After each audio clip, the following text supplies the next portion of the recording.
Boa noite, pessoal. Boa noite, Gildo. Cara, Fabinho Mota, do IndyCar Brasil, está conosco aqui. Quero falar também para o pessoal, o Fabinho é a nova aquisição do Canal Soler, junto com o Emerson. Eles estão trazendo o IndyCar Brasil para o nosso universo. Fabinho, é com você. Pessoal, boa noite, obrigado pelo convite, Gildo, Soler, pessoal que está assistindo. Eu espero poder passar para vocês um pouquinho do que a gente já viveu. O Gildo foi meu companheiro há 20 e tantos anos atrás, então na época o automobilismo era muito mais legal do que hoje. E vai ser, tenho certeza, uma noite muito agradável. A gente vai bater um papo bem legal. Fábio, muito bem-vindo. Muito boa noite a vocês que estão aqui acompanhando a gente mais uma vez. André, já sentindo a falta do Plínio. Então, já de cara, ó, o joinha do Plínio, para a gente não se esquecer dele, hein? Bom, quem sabe daqui a pouco ele chega, surpresa para o Fabinho. Mas, Fábio, muito obrigado pela sua gentileza, por você estar aqui. Eu também gostaria de mandar um abraço muito grande e agradecer a generosidade, o carinho com que eu fui recebido no grupo IndyCar Brasil. Através de você, eu pude ter contato com tantas pessoas incríveis, pessoas maravilhosas do mundo do automobilismo, fãs que eu tenho certeza e teria o maior prazer de estar trabalhando com eles em qualquer pista do Brasil e do mundo. Mas, Fabinho, para começar, eu queria que você falasse um pouquinho de você, o que é que você faz, como é a tua vida e, principalmente, uma coisa: como foi que você foi parar lá no autódromo na Fórmula Indy? Bem, eu vou contar agora do meu atual. Sou gerente de projetos de TI, trabalho com tecnologia há um bom tempo. Sou focado em desenvolvimento de projetos, soluções, negócios. Moro em Vitória hoje, sou casado com a Mariane, que é a mulher da minha vida, e tem uma outra mulherzinha da minha vida, que é a minha filha, Joana. E graças a Deus a minha vida é muito trabalho, estudando o tempo todo e aprendendo e vivendo cada vez melhor. O tempo passa e a gente vai amadurecendo. A minha entrada no mundo da Fórmula Indy quase acabou no início. Ninguém sabe disso. Me falaram que eu tinha que descer lá na antiga Abelardo Bueno, embaixador Abelardo Bueno, onde fica o autódromo. Só que hoje é totalmente diferente do que era há 25 anos atrás. Você tem que entrar pelo portão 7. Eu falei, beleza, né? O 5 já está aqui na esquina com o posto. O 6 é logo ali. Tranquilo, 7. Tive que andar 3,5 km debaixo de uma lua. Eu não sabia se ia dar certo, não sabia se ia chegar lá e ia bater com a cara na porta. Quando eu cheguei, eu bati com a cara na porta. Só que aquela coisa, a vontade foi maior. Deu umas esmurradas na porta. O segurança meio mal-humorado atendeu. Eu falei, eu queria fazer uma entrevista aí com o pessoal da Champ Car, tal, aquela coisa. Aqueles carrinhos que ficam rodando aí? Eu falei, os carrinhos que ficam rodando. Aí foi que eu fui recebido pela Cláudia Kurtz, por você, pela Eliane e pelo querido Major, não sei se eu diria Major, não sei se está como Coronel Fázio. Fázio! Fizeram uma entrevista comigo de 5 minutos, gostaram de mim, e assim, para que as pessoas entenderem o que é paixão, eu morava longe do autódromo. Quer dizer, quando eu morava no Rio, eu morava longe de tudo, né? Aí, cara, o seu ordenado vai ser o lanche e vai ser o lanche. Falei, como assim? É voluntário, não ganha nada. Falei, tá. Você tá afim? Eu falei, tô. Você tá afim mesmo? Você tem certeza? Muita gente já desistiu quando a gente falou que era voluntário. Eu falei, é a categoria dos meus sonhos. Eu quero trabalhar aqui. Então tá. Então você vai fazer isso. Voltei para casa, realizado, feliz da vida. E com isso aí, essa história que a gente vai devagar por aí hoje. Não ganha nada, é voluntário. E eu acho engraçado isso, porque é o seguinte: o organizador do evento, todo aquele pessoal, eles tinham uma verba grande e estavam lucrando milhões de reais. Na época não era real, era cruzados, né? Estavam lucrando milhões de cruzados e milhões de dólares para fazer o evento aqui. Eu acho isso uma falta de respeito com as pessoas que vão para o evento para querer trabalhar, para querer aprender, para querer estar lá na categoria, para querer dar o melhor de si para a categoria. Cara, você é meu herói depois dessa. André, eu pensei a mesma coisa que você pensou. Mas a partir do momento que eu estava já sofrendo bullying por parte de um amigo meu que está aqui nessa rede, o Gildo, que ele recebeu a gente muito bem, eu estava pensando, caraca, não vamos ganhar nada, né? De repente, o motor Honda da Ganassi foi ligado. Rapaz, aquilo ali valeu tudo. E olha que eu estava falando da Ganassi ainda, não era nem a minha equipe. Quando aquele motor do carro 12 foi ligado, cara, arrepia até hoje. Foi incrível, porque assim, parecia que era uma bomba que estava explodindo. E era um motor Honda, era um motor mais agudo, não era um motor igual o motor Mercedes, que era mais grosso, mais um motor de Ferrari. mais grave. Era quase isso. Era quase isso, era um ronco muito gostoso. Ah, então pronto. Agora, ô Fábio, a tua, eu me lembro daquela entrevista, eu acho que de tudo que se falou ali, a melhor parte talvez foi aquela que eu chamei os candidatos, né? Falei, ó, vamos dar uma voltinha, vamos até ali o que seriam os boxes, onde estavam os carros, que era a garagem da Indy, e para vocês verem, conhecerem, acho que essa foi a melhor parte. Mas me diz uma coisa, a tua disposição, quando você foi para lá, foi realmente, vou aceitar qualquer coisa, ou você tinha uma esperança, queria trabalhar numa determinada função? Eu ia trabalhar, Gildo, imediatamente na torre. Eu não esqueço disso. A querida Eliane, que eu perdi o contato com ela, eu ia ser assessor dela. Aí a Suzy, eu conheci a Suzy, uma mulher fantástica na minha vida, Suzy Fittipaldi. Se você estiver vendo, Suzy, um beijão para você. Aconteceu dela chegar para mim e perguntar, eu estou precisando de... Aí eu falei, pô, Eliane, a Suzy está precisando de alguém. Ela, já sei, você quer ficar perto dos carros, né? Eu falei, com certeza. Então some daqui, vai ser feliz. Aí sempre que me via, me abraçava, dizia que estava com saudade de mim, eu falei assim, Eliana, eu também estou com saudade de você, mas sabe que é tão gostoso trabalhar lá embaixo? Pô, mas a Suzy é brava. Eu falei assim, sei, já percebi que ela é brava.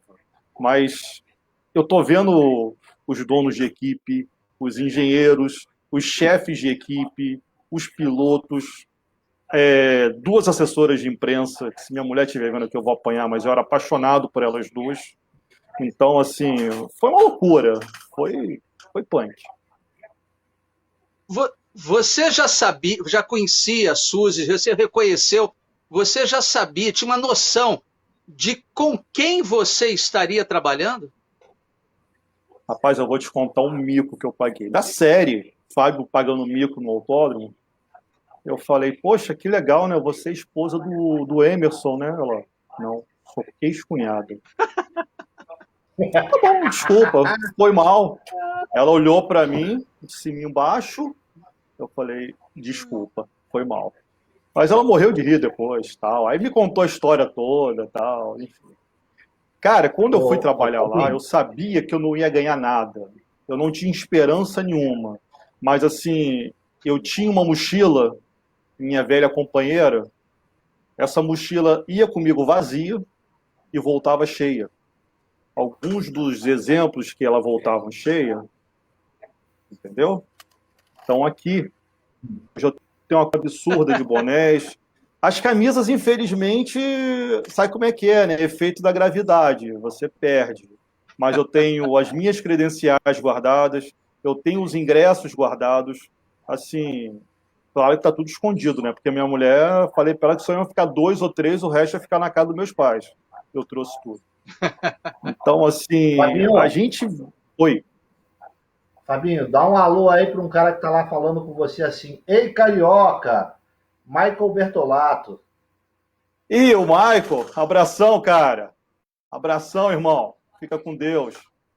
Eduardo Vasconcelos também tá falando com você. Grande Dudu. O pessoal tá aqui para te ver hoje. Fabinho, deixa eu te fazer uma pergunta aqui. Falei. Teve uma coisa na Rio 400 que eu fiquei chocado. Eu era um moleque de 17 anos, eu estava passeando por aquele mundo maravilhoso do paddock, para lá, para cá. Eu olhava o Gildo lá pequenininho, né? Daquele jeito lá que ele ficava com 30 rádios na cintura, aquele megafone gigante lá perto daquela gradezinha dele, o curral dele ali, né? Ele ficava naquele curral. Curral não, puleiro.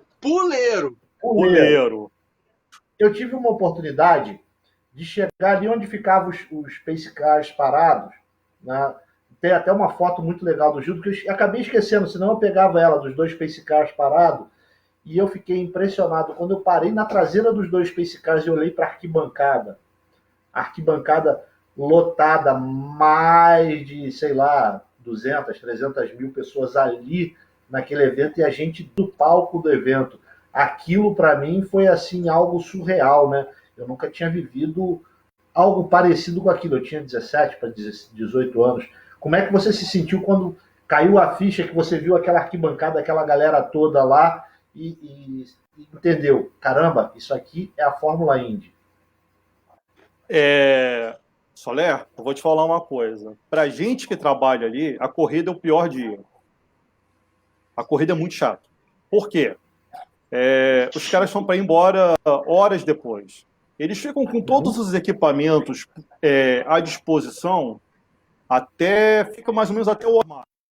Acabou o armar, recolhem os carros, fazem os últimos ajustes, parte da equipe já está empacotando tudo. Então, assim, aquela semana divertida que a gente passa com eles, a hora da corrida começa a ficar chato. E quando um piloto abandona, por alguma razão, a equipe é um carro só, então, tipo, antes de acabar a corrida, os caras já estão de banho tomado, indo embora para o aeroporto, esperar o voo deles lá, porque já foi tudo empacotado, tudo guardado. Mas respondendo a sua pergunta, quando eu vi a primeira corrida que eu fiz, que eu fui para a Torre, assim, cara, foi absurdo, porque eu via, assim, a gente tava lá na Torre, olhava para a pista e assim, falei, nossa, aquilo que a gente via na televisão há anos, eu tô vendo aqui. E a primeira corrida da Fórmula Indy que eu vi, eu não esqueço disso, foi narrado pelo saudoso Luciano do Vale, comentado pelo saudoso Tércio de Lima e ainda com Elias Júnior. Foi o Grande Prêmio de Toronto, de 1987. O Emerson ganhou. Pô, não era nem nascido. Eu acho que já... tá bom. Entendeu? Então, assim, cara, é assim mesmo. Rapaz, eu sempre tive uma loucura com a Fórmula Indy.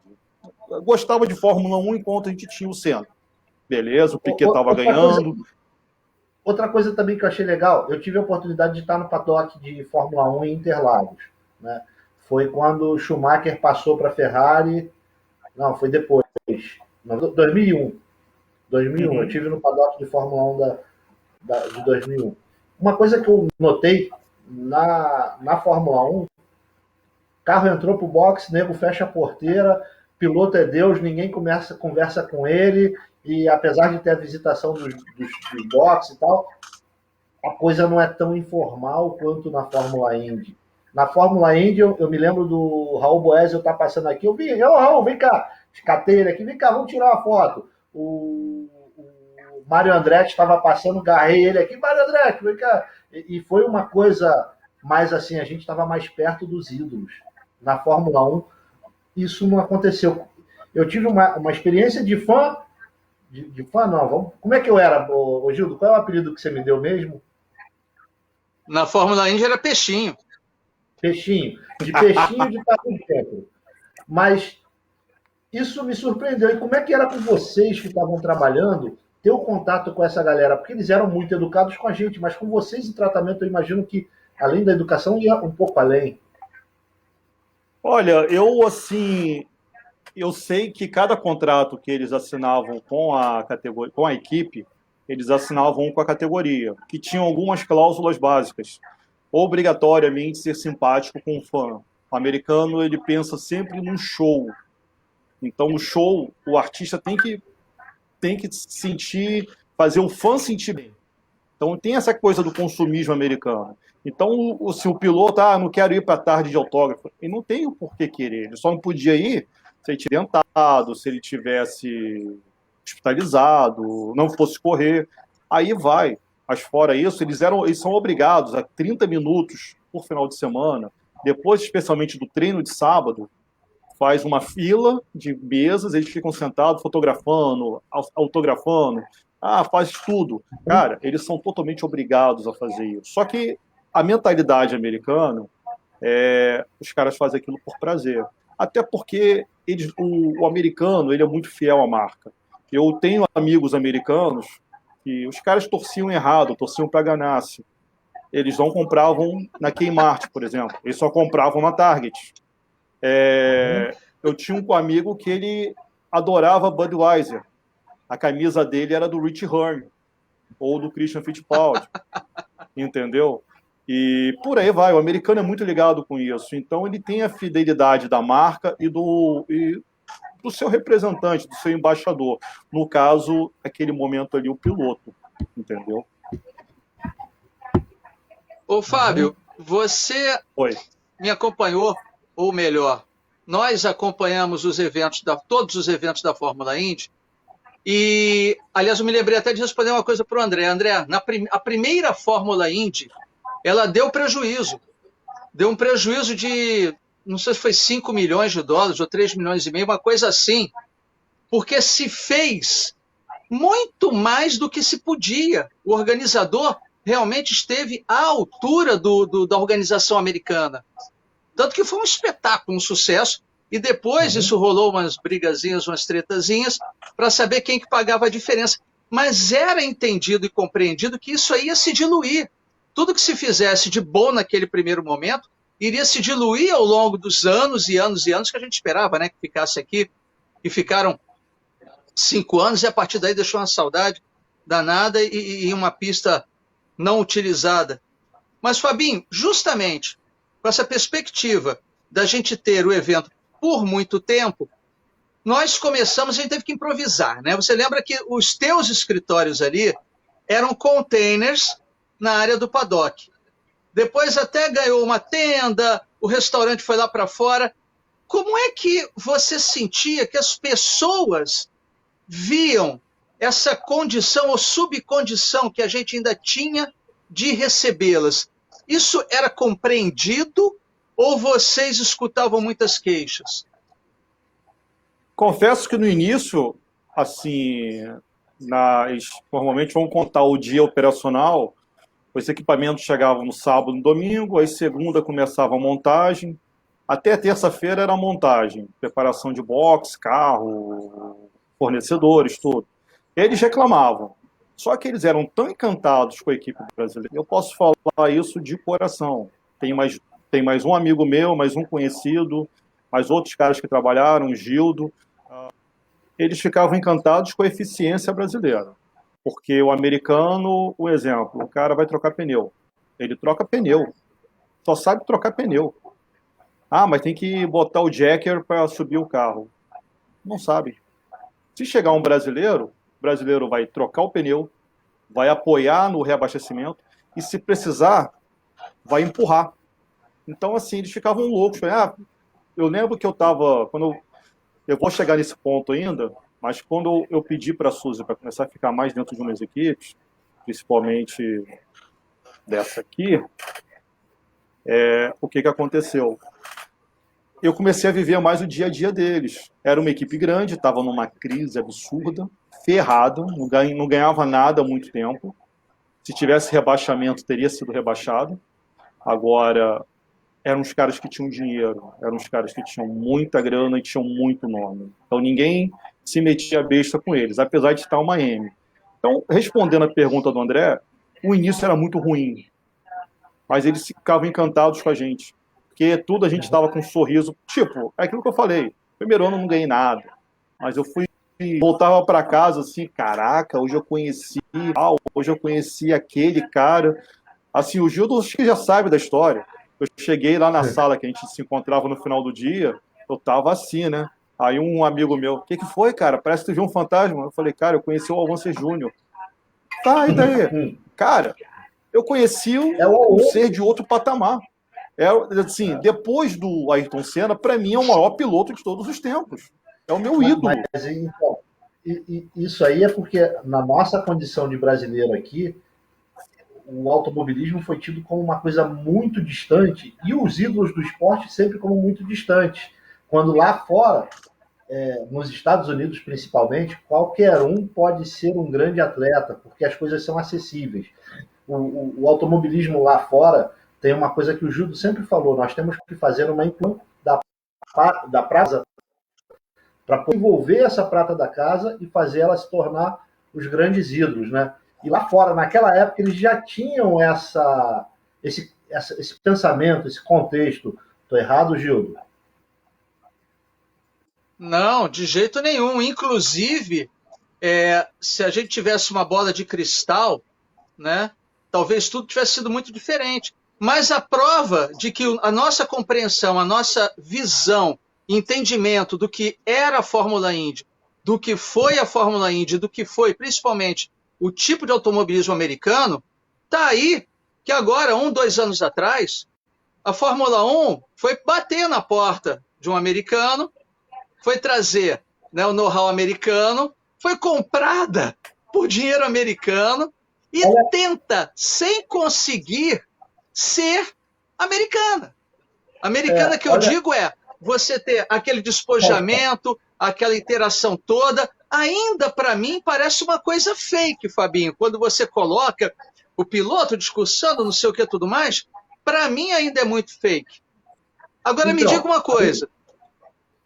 Deixa eu lembrar um parênteses. Ah, desculpa, foi o delay. Fala, André. Um parênteses disso aí que você está falando. Indianápolis. Fabinho deve ter ido lá. Você chega em Indianápolis, você acha que você vai ver corrida de automóvel. Quando você chega lá, você não está vendo corrida de automóvel. Primeiro que você chega, já tem o shopping. Compre, te vendendo tudo, né? Aí você sobe na arquibancada para ver os treinos, corrida, não sei o quê. Do lado tem um show de rock. Com a Madonna tocando, com o YouTube tocando, com um caralho de asa tocando. Desculpa o palavrão. Mas eles fazem um grande evento, uma grande festa para receber aquele público que foi lá, pagou um ingresso caro, que vai gente do mundo inteiro, e ele quer que você se distraia, quer que você se divirta, ele quer que você realmente tenha uma experiência inesquecível, né? Pelo menos foi isso que eu vi em Indianápolis. Agora, no Rio de Janeiro, nós não tínhamos condição de fazer um evento desse nível, né? Até porque a nossa de autismo não permitia juntar as duas coisas. Hoje talvez até aconteça alguma coisa. Fabinho, você chegou a ver esse tipo de diferença lá e aqui? Eu não fui em Indianápolis, eu fui nos autódromos da Flórida, no Putnam Park, eu fui em Homestead, eu fui em Daytona e eu passei por Watkins Glen, entre outros autódromos. Eu fui em Dover, não, Loudon, enfim. Ludon? É diferente. Loudon, pô, aquela caixinha de prego de 1 milha que, meu Deus do céu, é isso aqui, cara. Eu não sei como é que consegue fazer pit lane para todo mundo na mesma linha, mas, enfim. O americano é aquilo que eu falei, cara. O negócio dele é o show. Assim, e se você, como público, não for bem tratado naquele show, você não vai. Se você não vai pagar o ingresso, não vai consumir a Coca-Cola quente com tudo que vem direito, camisa, boné, tudo mais, entendeu? Pra você ter uma ideia, assim, como eu falei, o americano ele é muito fidedigno à marca. Se ele gosta da Target, ele não vai comprar na Kmart. Se ele gosta da Marlboro, ele não vai fumar Cool, ou vice-versa. Então, assim, isso é muito forte. Então, eles valorizam muito isso. Para vocês terem uma ideia, até eu conhecer o capitão, Roger Penske, eu sempre muito sisudo, muito carrancudo, muito... Era um cara que, assim, vamos rir, cara. Vamos sorrir. Ele era assim.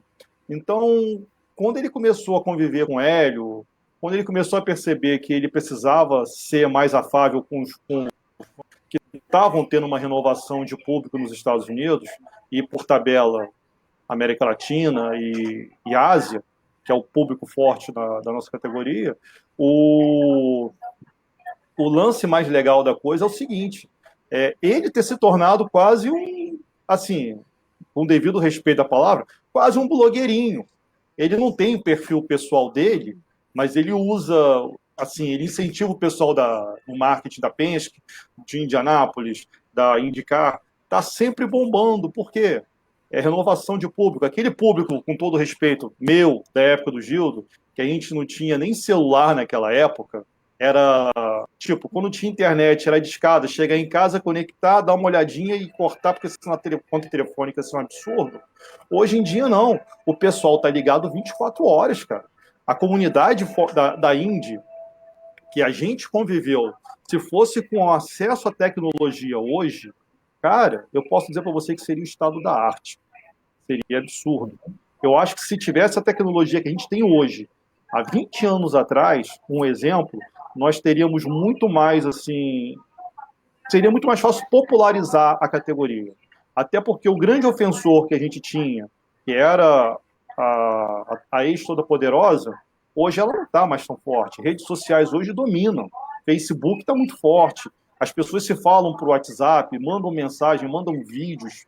Então, assim, a televisão acaba virando um acessório. Como hoje em dia, se no Brasil o Willy Hermann não conseguir negociar um pacote com a televisão, a gente tem aplicativos para assistir lá fora. A gente não deixa de assistir. Era diferente da nossa época. Gildão. Fábio, qual foi, você lembra, de qual teria sido o pedido mais louco que alguma equipe teria feito para vocês? Você tem certeza que você está me perguntando isso? Mas tem que falar a verdade. Otário. Ó, quem está assistindo em casa aí, gente, muitos anos atrás, tá? O pessoal da Penske uma vez me perguntou, Fábio, a gente quer uma churrascaria. Eu falei, passei na época, Porcão, tal, ali, perto do hotel que eles ficavam lá no Sheraton, tal, tá? Aí, 2 engenheiros da Mercedes, a gente quer ir num lugar de gente grande. O que eu vou dizer? Um lugar de gente grande se eu não conheço, né, pô? Nunca fui usuário disso. Porra, foi tenso, cara. O Fabinho era garoto puro e de família naquela época, hein? Fabinho, ainda sou. Fabinho, teve um outro caso que aconteceu o seguinte: levaram uma modelo lá na quinta ou na sexta-feira para tirar umas fotos na pista, né? E a menina tirou umas fotos. Você estava lá nesse dia? Que tava. Então conta a história que você pode contar melhor do que eu. O que eu vi dessa história foi o seguinte: a mulher estava com.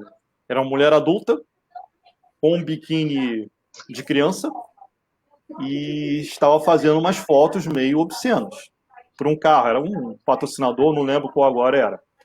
E o piloto tinha que ficar ali do lado dela. A mulher do piloto estava ali só de olho. De repente, a mulher começou a pegar a mão dele. Rapaz, quase que deu merda. Porque queriam a mulher ter a modelo. Essa aí foi assim, Detalhe, a mulher desse piloto era a Lady, a tranquila. Rapaz, apertou o botão ciúme no braço dela.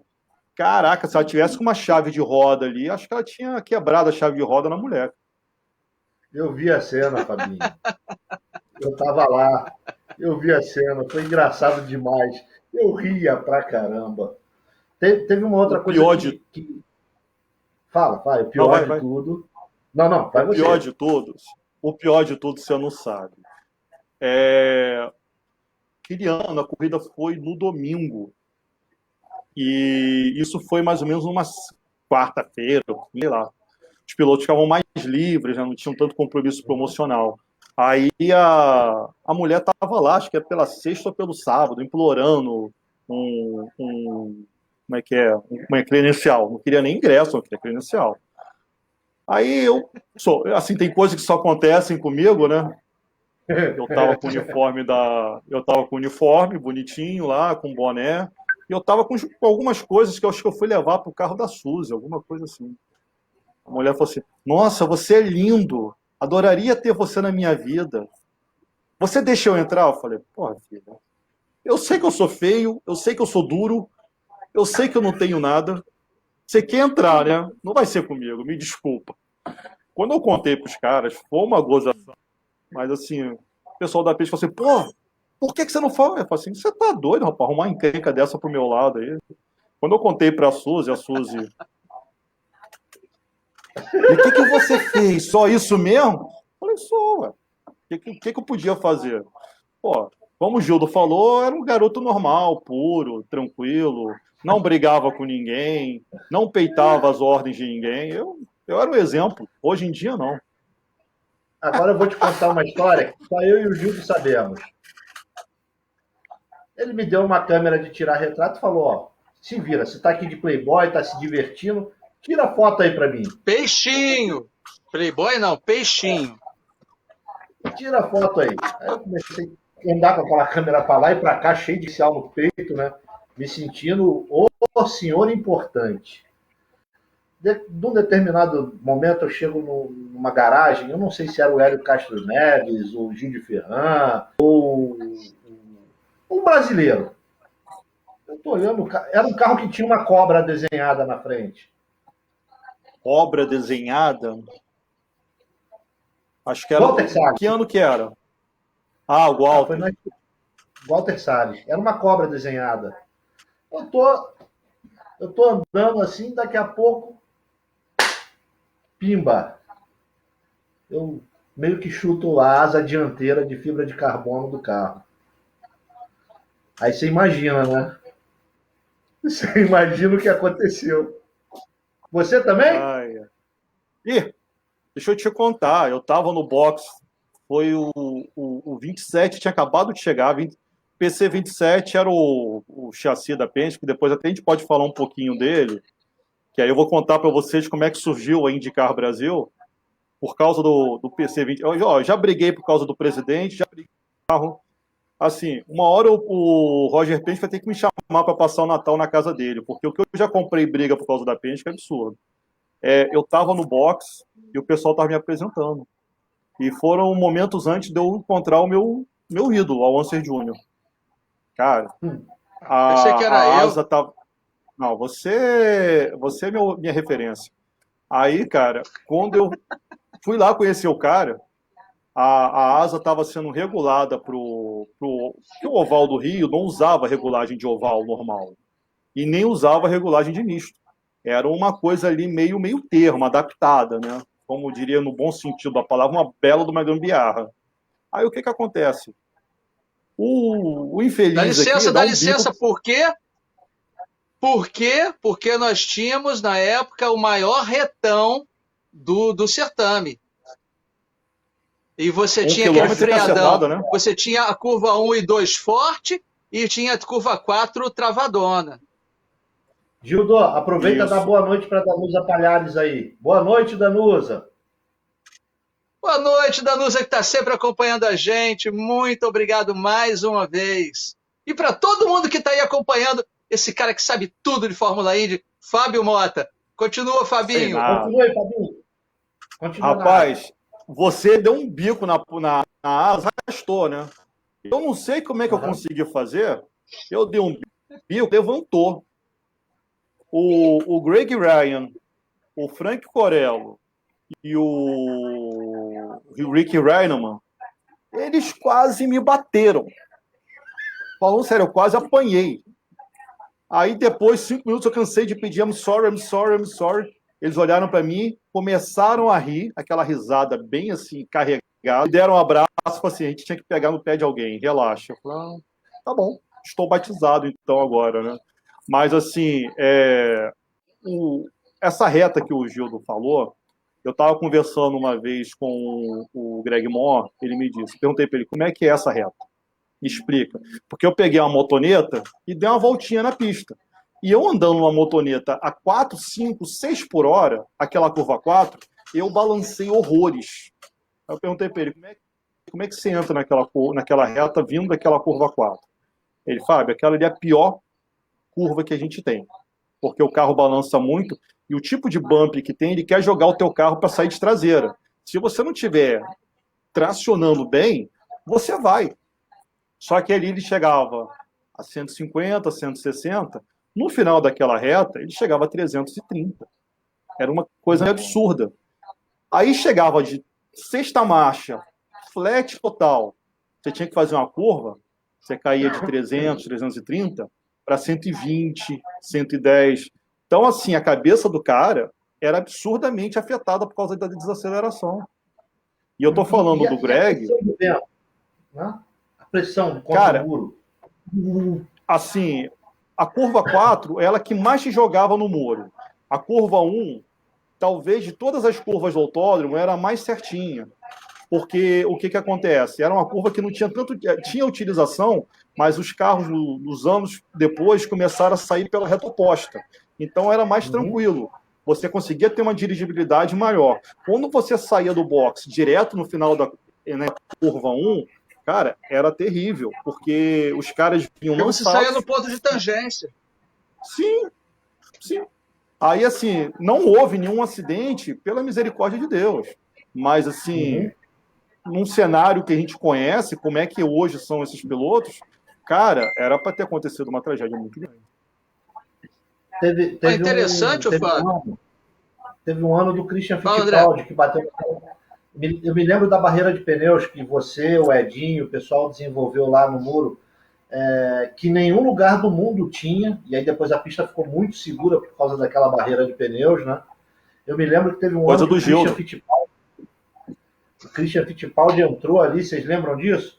Ele entrou naquela barreira de pneus nos treinos, e aí depois ele voltou no autódromo de cadeirinha de roda, não sei se vocês viram ele de cadeirinha de roda lá e tal. Vocês lembram disso? Dá um toque um pouquinho nessa barreira de pneus. Aquele acidente... Cronologicamente, o 96, nós tivemos... Quem fez, aliás, quem deu o ok final, quem fez os cálculos, quem fez os cálculos de velocidade de curva não foram brasileiros, foram engenheiros americanos que se basearam em Nazaré e Phoenix. A curva 1, ela tinha 1, 2 ou 3 graus, era uma curva plana, né? Plane, era difícil de fazer. Os cálculos diziam que você ia chegar no final do retão a 345, a curva 4 era para ser feita a 175. Só que, como o Fabinho lembrou muito bem, o terreno trabalhou, e na freada da curva 4, que era 200 metros antes, né, você perdia um pouquinho de sustentação. Se você baixasse muito o carro, ele batia o fundo.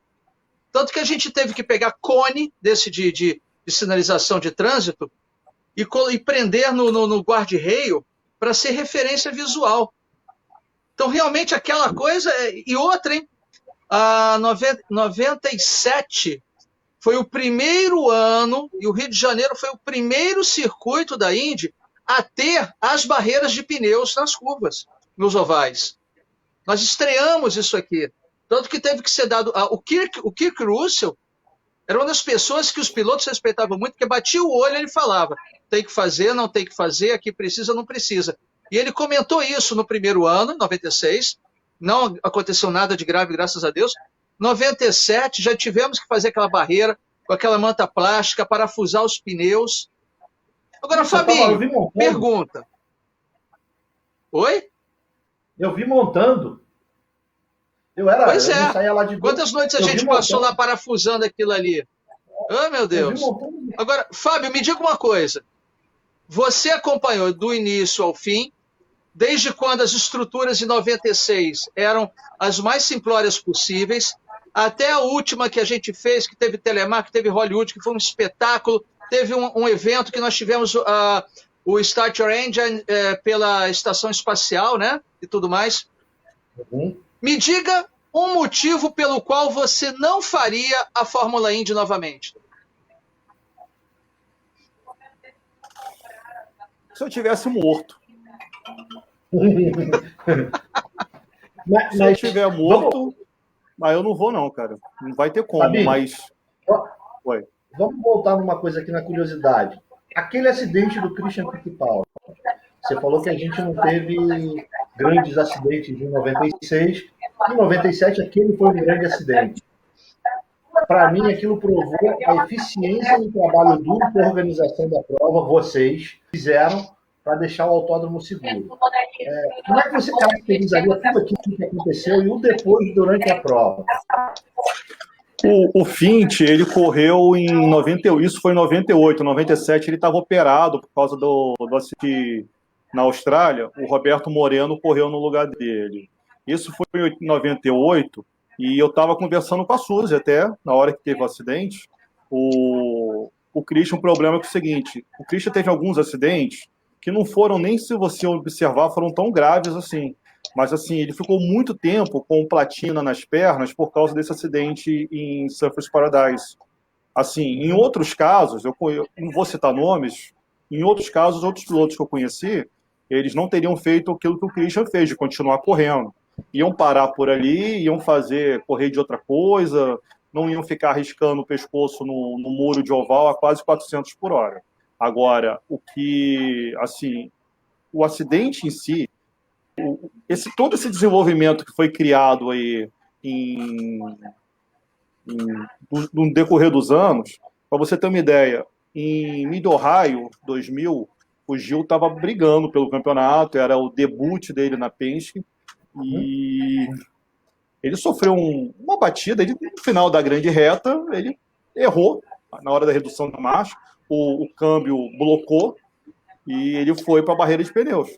Quando ele bateu na barreira de pneus, tinha areia e tinha a barreira de pneus. O carro dele catapultou, tipo como foi a batida do Greg Moore. Quando ele bateu nos pneus. Cara, até aí beleza. Qual foi o grande problema? Que ele quase não correu os pneus espatifaram para tudo que é lado e um bateu na cabeça dele.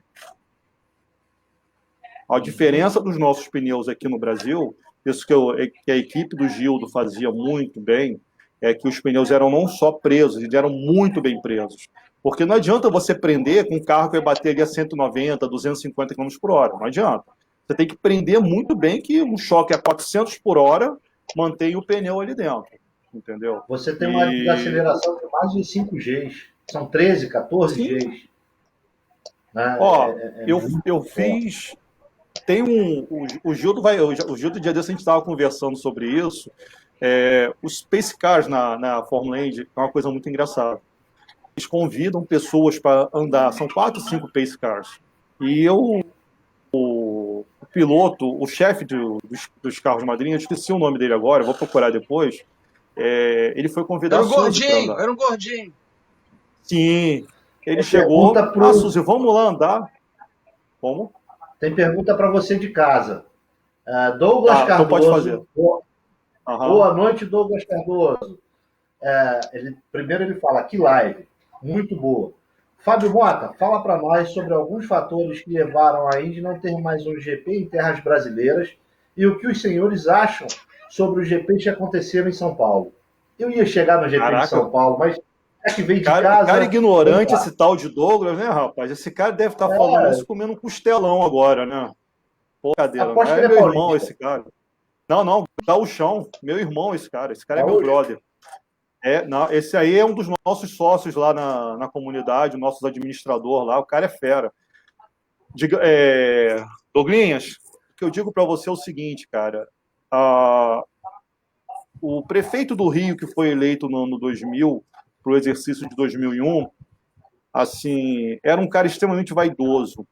Se ele cismar que esse verde aqui fosse um lilás e você fosse tentar corrigi-lo, ele ia dizer não.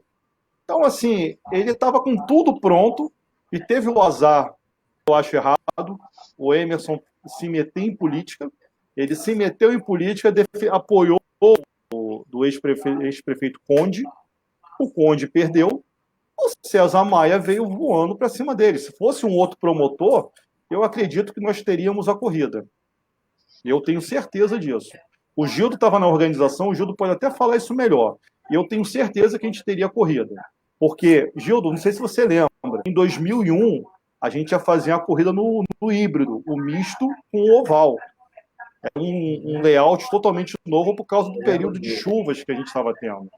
Cara, ia correr a reta principal, ia chegar na reta oposta, fazer alguns S's dentro do antigo misto e voltar. Cara, você ia fazer uma corrida sensacional ali. Aí ia ser muito legal. Fabinho, tem uma outra corrida que teve no Oval, preliminares da Indy, e aquilo me surpreendeu. Não foi nem o Indy Light, nada daquilo. Foi a criatividade e inventividade dos brasileiros em adaptar os Ômega Stock Car para andar no circuito oval. Você lembra disso? Isso deu um problema, a gente ouviu muito, deu muito problema. Que o primeiro vencedor da primeira prova da Stock Car como preliminar nossa foi o Djalma Fogaça, hein? Djalma Fogaça, exato. Grande Djalma Fogaça.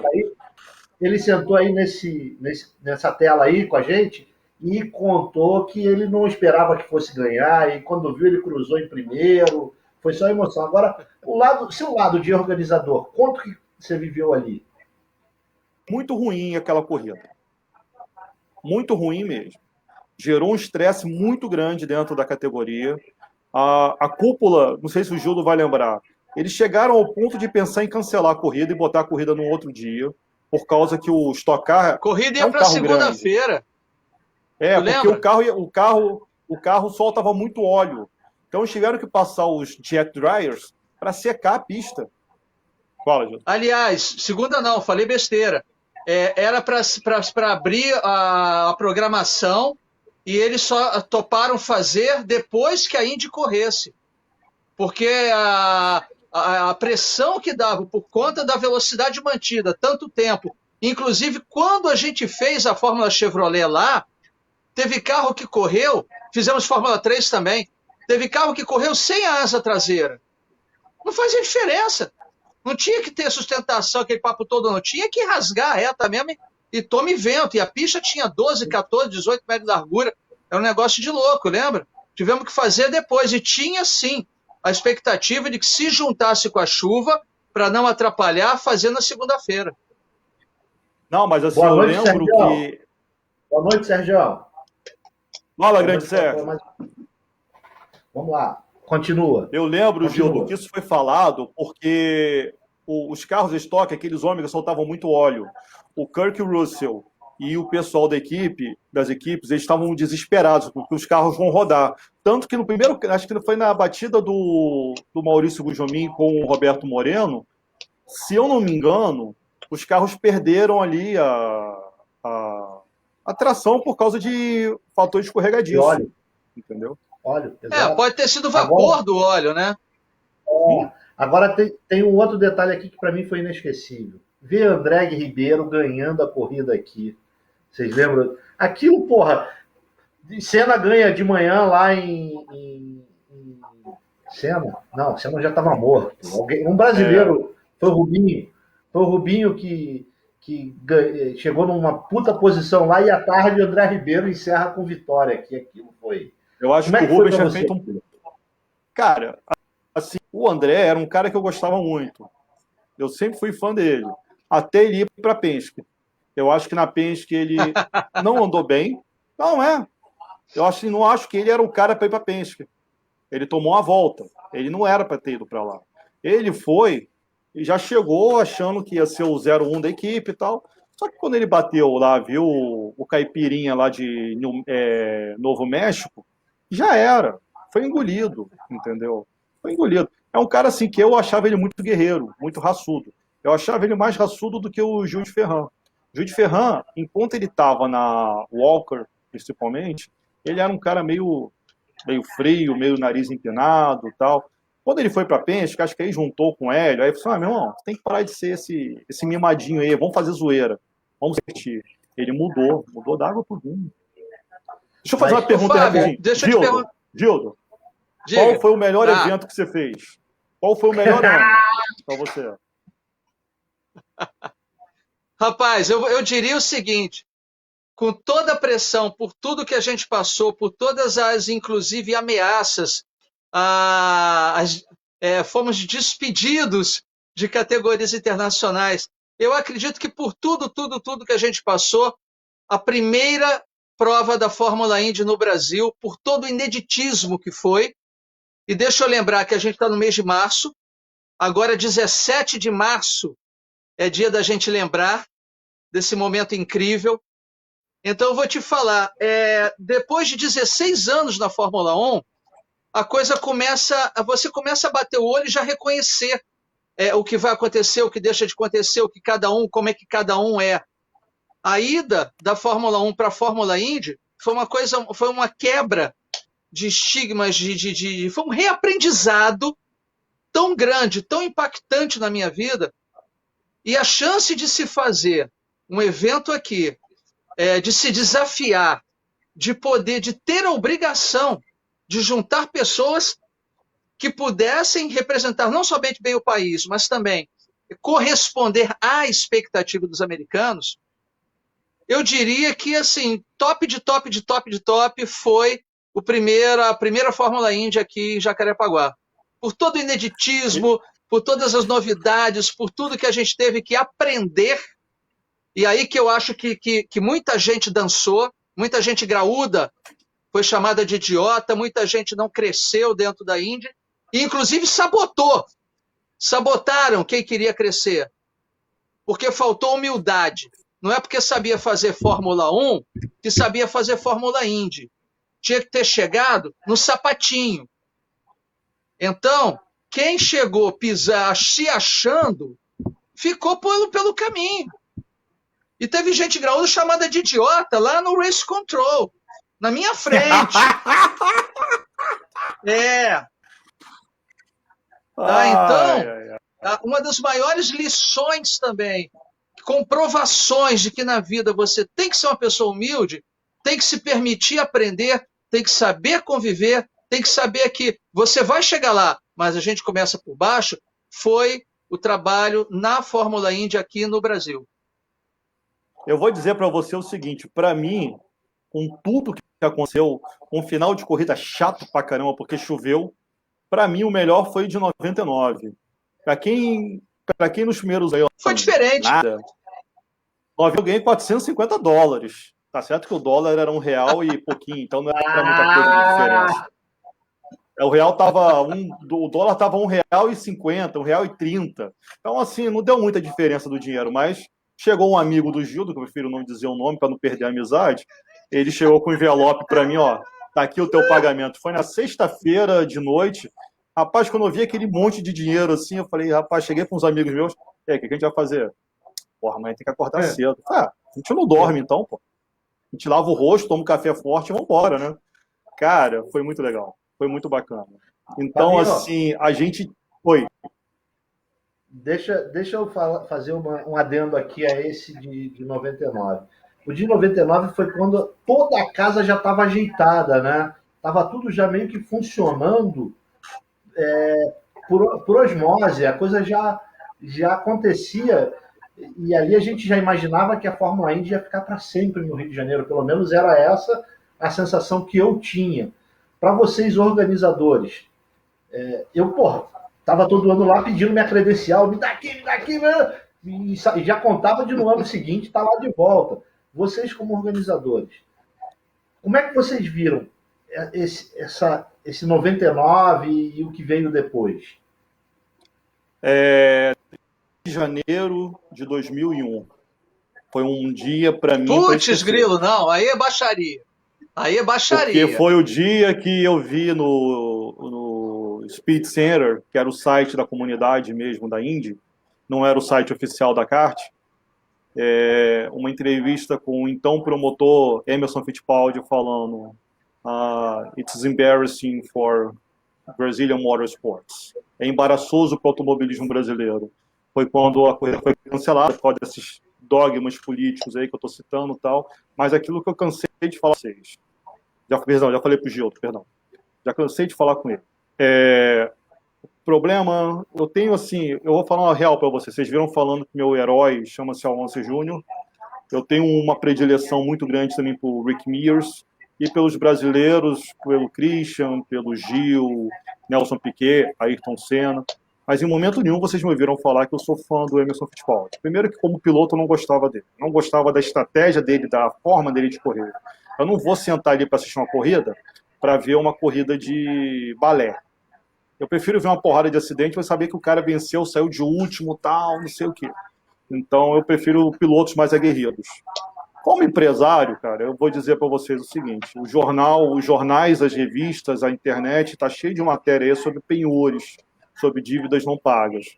Eu, pelo caráter que eu tenho, pela educação que eu tive dos meus pais, foi aquela coisa, fez a dívida paga. Não vai para morar nos Estados Unidos e ficar tirando onda para cima e para baixo. Talvez algumas pessoas que eu conheço vão ficar bravas comigo que eu estou falando.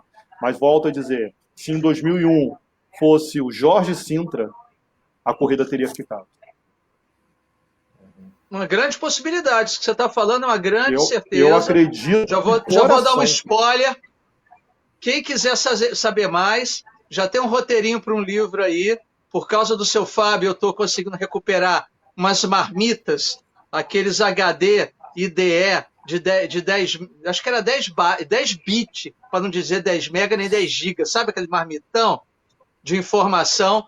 Mas desde o início, para quem, inclusive, outro dia, Fabinho, a gente estava falando isso lá no grupo, né?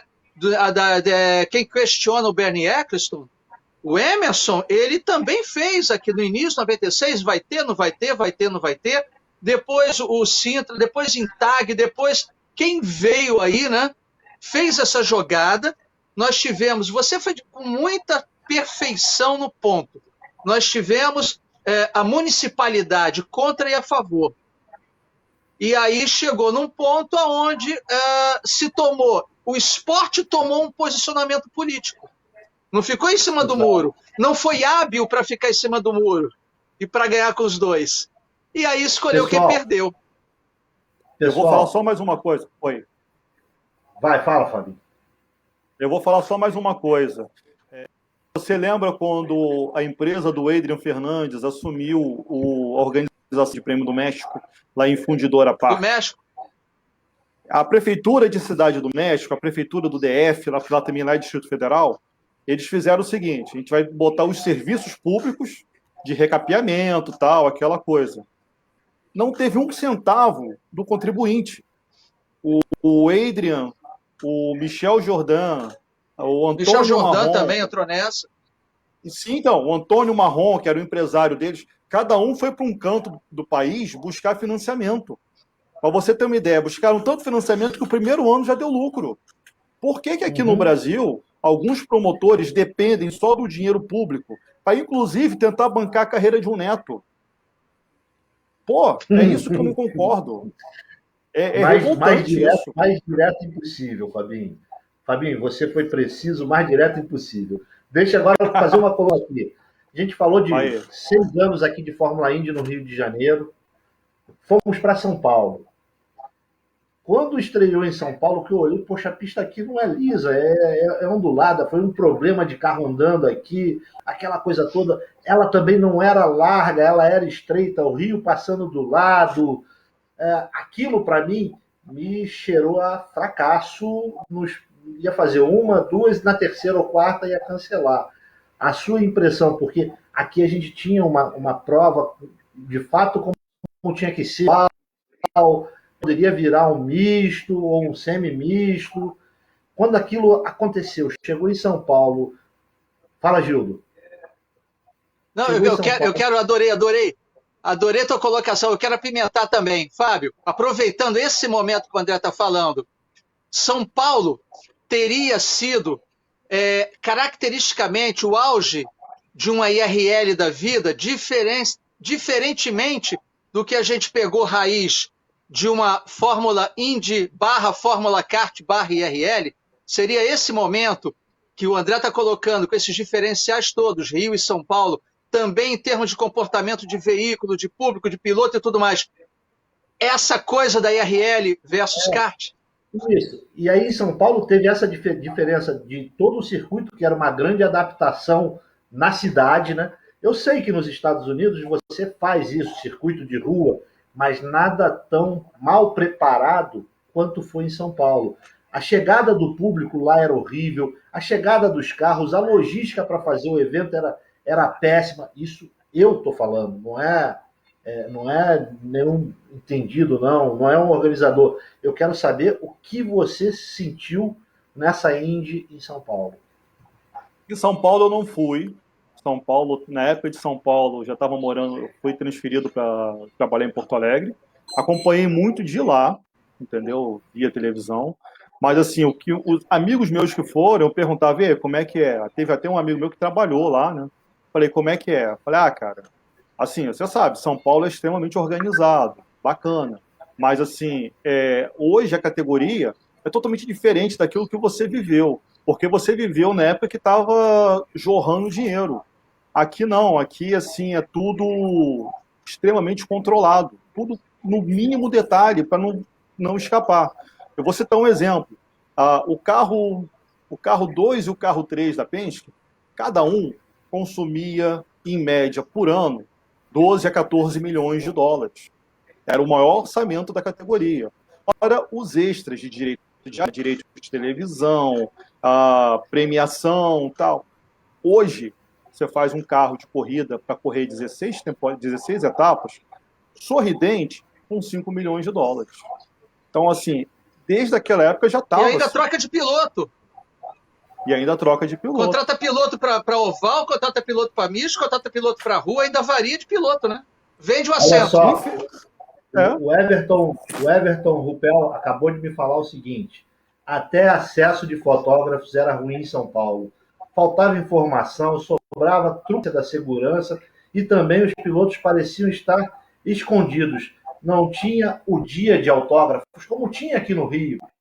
Então, a meu entender, apesar da Band ter feito um esforço tremendo para a Fórmula Indy continuar aqui, a gente só teve a Fórmula Indy em São Paulo por causa da Band. A grande verdade é a seguinte, é essa. A Band movimentou a Fórmula Indy no Brasil durante anos, né? E todo o resto se perdeu quando saiu do Rio de Janeiro. No meu entender, a saída da Indy do Rio para São Paulo ajudou a enterrar o nosso autódromo, né? Foi toda uma jogada política que acabou transformando que o melhor palco do automobilismo, que era aqui, foi mutilado, enterrado, mataram, né? Como é que vocês viram isso, você e o Gildo, os dois? Cara, eu posso falar com uma palavra bem tosca? Uhum. Eu fiquei puto. Eu fiquei muito puto. Me deu raiva. E um exemplo, os meus pais, na época da eleição do César Maia, em 2000, falaram de uma candidata que era amiga deles, que estava fazendo um trabalho social forte. Eu falei com ela, não deixa de destruir o autódromo, não. Talvez seja um dos poucos lugares no Rio que eu gosto de ir e me sinto em casa. E ali você está gerando muito emprego, ali você está gerando desenvolvimento tecnológico, evento, tal e tudo mais. Essa filha da mãe, que eu não vou citar o nome para não ter um processo agora, essa cachorra foi a primeira a votar contra o autódromo. Então, assim, foi muito ruim. São Paulo, assim, por que São Paulo não correu em Interlagos? Porque tinha um acordo na época do Bernie, que o circuito da Fórmula 1, com rarérrimas exceções, não poderiam ser utilizados em outras praças. Indy, NASCAR, patati patatá. Agora isso caiu, porque eles cobravam do promotor uma taxa maior. Parece que estão cobrando um pouco menos, mas estão dando mais liberdade para os caras poderem abrir. Entendeu? Aliás, a negociação em 96, ela terminou assim, não foi nem o Bernie, foi a FIA, que, aliás, o Russell e aquele outro promotor também da Indy, ai meu Deus do céu, outro velhinho, não estou lembrando o nome dele agora, é o Tony Craig? Não. O Andrew Craig. Andrew Craig, obrigado. Eles têm uma matéria, eu tenho guardado aqui nos cantinhos, isso vai para o livro, hein, galera? Spoiler, aguardem o livro. Tá lá eles falando o seguinte: eu faço no Brasil, não dependo de Federação Internacional, não dependo de FIA, eu faço aqui, eu faço lá, eu faço em qualquer lugar, e eles não têm o poder de me brecar. Isso palavras do Andrew Craig. Agora, entra política aqui, entra política ali, entra aquela coisa, né? Aquela turma que gosta de azeitar, né? De deixar todo mundo que nem guia ensaboada, fica bonito com todo mundo. E aí chegou-se no final de mais de ano de negociação, mais de ano, ao seguinte acordo. Tudo bem, a Fórmula Indy, ela pode se expandir, vai para Japão, vai para Inglaterra, vai para Brasil, desde que fossem circuitos ovais. Ela não andaria, em hipótese alguma, em circuito misto. Posteriormente, é que a coisa foi se diluindo, à medida que a gente foi chegando próximo do século XXI. E chegando próximo do século XXI, Fabinho, deixa eu te fazer uma pergunta. Eu sou muito agradecido a você de ter me dado a oportunidade de conhecer um grupo chamado IndyCar Brasil. Pessoas incríveis, poderia dizer maravilhosas, que eu teria um prazer enorme de poder tê-las trabalhando comigo num evento de Fórmula Indy, que eu sei que elas têm essa paixão. E você tem um contato há muito mais tempo e muito maior do que eu. E aí eu te pergunto, esse contato que você tem com eles, como é que você diria a diferença de como eles enxergam a categoria hoje daquilo que a gente teve o privilégio de viver? A diferença é muito grande, é muito próximo. Fala um pouquinho do grupo e dessa maneira tão peculiar deles verem a categoria. Bem, deixa eu contar para vocês como é que nasceu o IndyCar Brasil. Eu já falei, o Roger Penske vai ter que me convidar, eu e minha família, para passar o Natal lá com ele, que eu já arrumei muita treta por causa dele. Então, o que aconteceu? Eu tinha um outro grupo aqui no Brasil, outros dois grupos, um era muito ínfimo, era muito de menino, e esse outro era maiorzinho, era mais famosinho. Aí eu era desse grupo, famosinho, e começou a vir um monte de treta, besteira, nego falar que andaram no autódromo de Walt Disney World a 380 por hora, uma pista que você não anda a 300, entendeu? É de cair o joelho da perna, para não dizer outra coisa. Então, assim, era aquela coisa. A rede social é fantástica. E os fãs da Indy, eles são muito românticos. Eles não têm noção. O Gildo sabe. Os bastidores, como é que é. É tão podre quanto a Fórmula 1. Tem tanta bomba quanto a Fórmula 1, que envolve política. Infelizmente, é verdade. Rola muita grana. Então, assim, o lance todo envolvido nesse negócio... Eu fiquei tão bravo com o cara disse, tu tá banido do grupo. Aí eu mandei uma mensagem para ele, não posso falar agora, pelo horário. Aí chamei um rapaz, que não tá mais no grupo, e o Ruppel, que tá nos ouvindo aí. Falei, vamos fazer um grupo? Falei, vamos fazer um grupo? Vamos fazer um grupo para quebrar esse grupo? Só se for agora. Aí comecei, eu, mais um rapaz, pá. Quando fui ver, já estavam com 10, 15, 30, 100, 1000 e por aí vai. E, cara, começamos a botar coisa ali, começamos a jogar conteúdo, começamos a bombar, fazer uma coisa diferente. E respondendo a pergunta, principalmente dos garotos que estão lá no nosso grupo de WhatsApp. Eu posso dizer, sem dúvida nenhuma, todos aqueles ali, todos, eles estão... Se você chamasse, Fábio, eu preciso de X pessoas para trabalhar na minha equipe para o evento tal da Fórmula 1 ou da Fórmula Indy, que seja. Quer dizer, vai lá no grupo, pega o telefone de todo mundo e liga para eles. Aqueles garotos ali são top. Não é porque são meus amigos, não é porque a gente já está junto há 5 anos. Tipo, tem o Júnior, que, o Júnior é fantástico. Tem o Douglinhas, tem o Milton, que, na minha opinião, assim, quando eu estou com dúvida mecânica, eu falo com ele. Ele é o meu posto piranga, vamos dizer assim. Tem o Rodrigo, que é fantástico também. O André Luiz, o André, aquela turma, o Eduardo. Você sabe quem é o Eduardo, né? Da tua família. Então, assim, é um negócio muito legal. E são, assim, as discussões que a gente tem, o Gildo participa com a gente, ô André. Tá certo que agora a gente está no meio de um período de férias, treino aqui, treino ali, a gente fica um pouco mais solto. Mas quando começa a temporada mesmo, é discussão mesmo, é discussão técnica. Mas você viu... eu tô olhando aqui, a regulagem da suspensão que o cara usou não foi tão bem adequada, assim, por isso que ele tava bampeando muito na curva e tal. Então, assim, é um nível de coisa que é muito legal. E, claro, sem perder o bom humor, né? Sem sempre, assim, aquela coisa, você tem que tomar cuidado com o que você respira, porque já tem uma galera, tipo o Gildo, para pegar no nosso pé. Como eu falei, eu sou um cara normal, um cara santo, não faço esse tipo de bagunça, eu vou pro céu direto, entendeu? Mas é um grupo, cara, que eu posso dizer que, sido de uma forma absurda e controlada, a gente tem controle de entrada, não é qualquer pessoa que clica lá e vai. A gente vai. Assim, eu, pessoalmente, quando eu vejo lá as solicitações de entrada, eu entro no perfil da pessoa. Se o cara é meio... Você percebe pelos posts do cara, se o cara é meio treteiro, desculpa, ele não entra. A gente é muito claro lá com questão de política, com questão heterorracial, tal, esses negócios. Assim, aquela coisa. A gente fala, gente, isso aqui é um lugar para a gente ficar diferente do dia a dia. O dia a dia é sério, é problemático. Aqui a gente se solta, bom humor, pega uns memes, pega no pé de alguém, pegam no meu pé. Então, assim, é um ambiente diferenciado, mas nem por isso é um ambiente zoneado. Como é que Gildão, ou hétero, fez parte para entrar nisso? Você deixou? Gildão, rapaz, o Gildo é nosso patrono, cara. O Gildo é nosso patrono, é o cara lá que... Nossa primeira live. Eu vou contar um negócio que você vai ficar em choque. Foi a primeira live, né? A nossa primeira live, e eu te digo o nome de todas as pessoas que participaram. Eu, o Júnior, em tela, o Douglas no áudio, com o Gildo. Foram 3 pessoas que vai conversar com o Gildo. Eu e o Júnior, quando a gente acabou, o Gildo foi embora, eu fiquei assim, Júnior, e aí, o que você achou? Caraca, maluco, esse cara é top. Eu fui dormir altas horas. Fizemos tem uma pergunta para você. Tem uma pergunta para você. Aí. Querem saber de uma história do tal de um sair da Penske que segurou a bronca para você? Como é que é isso aí? Rick te dando bronca? Não, já tem a... Peraí, para tudo.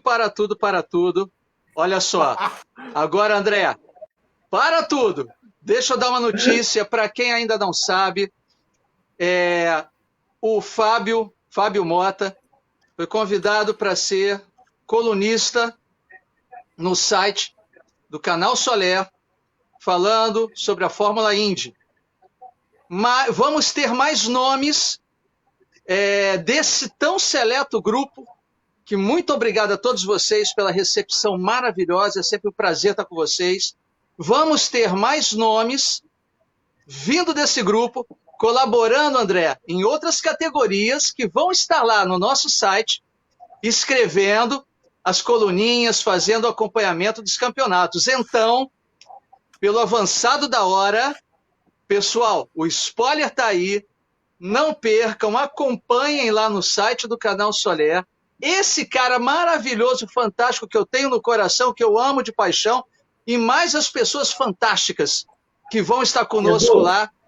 Mas Fabinho, manda ver. Edu, ele vai te responder isso aí em matéria no site do Canal Soler. Registrar isso aí. Beleza, eu vou responder. A próxima coluna eu vou escrever sobre isso aí. Pô, passou, gente? Já deu tempo? São 8h20. Para você ver como foi maravilhoso. Ficava aqui horas conversando com vocês. Muito obrigado por mais essa parceria. Priority Conteúdos, muito obrigado. André Baltazar, Felipe também, parceirão de coração, muito obrigado.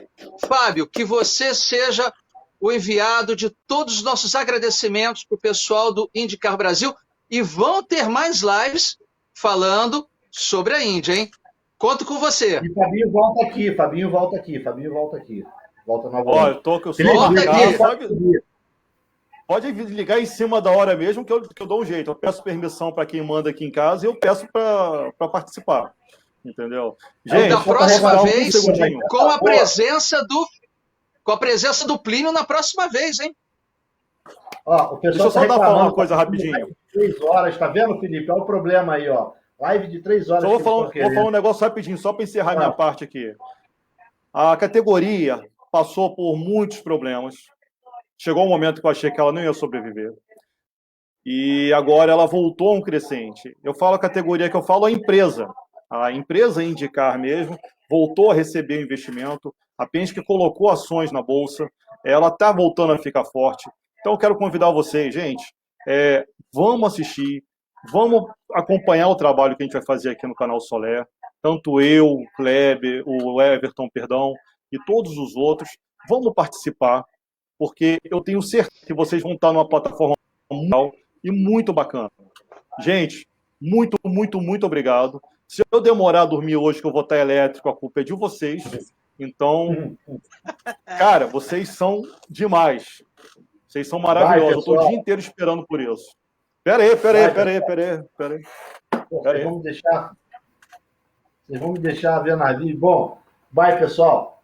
Até a próxima. Abraço, galera.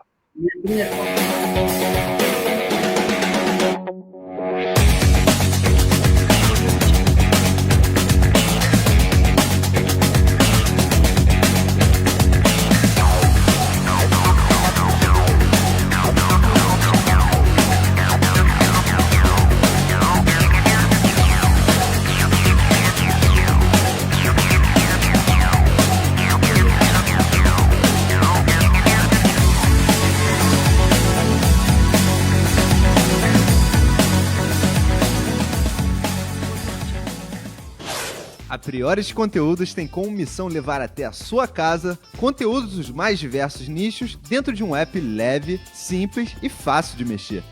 Vá até a loja de aplicativos, Google Play ou Apple Store. Digite Priores Conteúdos, selecione o app e aperte para baixar. Espere um instante e pronto!